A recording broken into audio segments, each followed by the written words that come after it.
को सुन्नत କରିବାକୁ ଆସିଲେ ଓ ସେମାନେ ବାଳକର ନାମ ତାର ପିତାଙ୍କ ନାମ ଅନୁସାରେ ଜିଖରିୟ ଦେବାକୁ ଚାହୁଁଥିଲେ। କିନ୍ତୁ ତାହାଙ୍କ ମା କହିଲେ, ନା, ତାର ନାମ ଯୋହନ ଦିଆଯିବ। ଲୋକମାନେ ଏଲିଜାବେଥକୁ କହିଲେ, ତୁମ୍ଭର କୌଣସି ସମ୍ପର୍କୀୟର ଏଭଳି ନାମ ନାହିଁ। ତାପରେ ସେମାନେ ପରେ ତାର ବାପାକୁ ପଚାରିଲେ, ତୁମ୍ଭେ ଏହି ଶିଶୁର ନାମ କଣ ଦେବାକୁ ଚାହୁଁଛ? ଏହା ଶୁଣି ଜିଖରିୟ ଲେଖିବା ପାଇଁ ସେମାନଙ୍କୁ ଏକ ଲେଖାଫଳକ ମାଗି ସେଥିରେ ଲେଖିଲେ, ତାର ନାମ ଯୋହନ।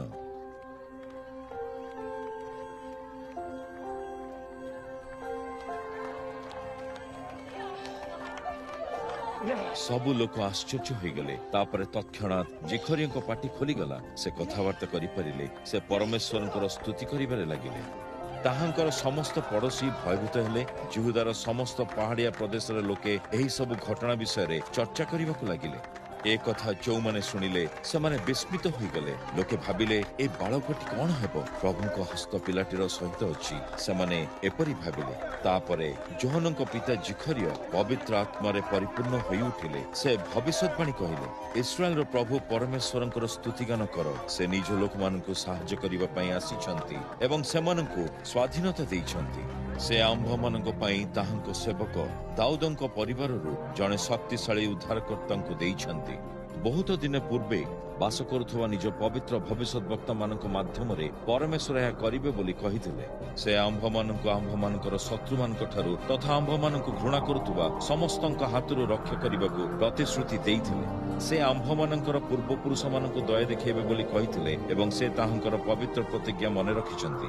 ସେ ଆମ୍ଭମାନଙ୍କର ପୂର୍ବପୁରୁଷ ଅବ୍ରାହମକୁ ପ୍ରତିଜ୍ଞା ଦେଇଥିଲେ ଯେ ସେ ଆମ୍ଭମାନଙ୍କ ଶତ୍ରୁଙ୍କ ଶକ୍ତି କବଳରୁ ମୁକ୍ତ କରିବେ। ତା ଫଳରେ ଆମ୍ଭେମାନେ ନିର୍ଭୟରେ ପରମେଶ୍ୱରଙ୍କ ସେବା କରିପାରିବୁ।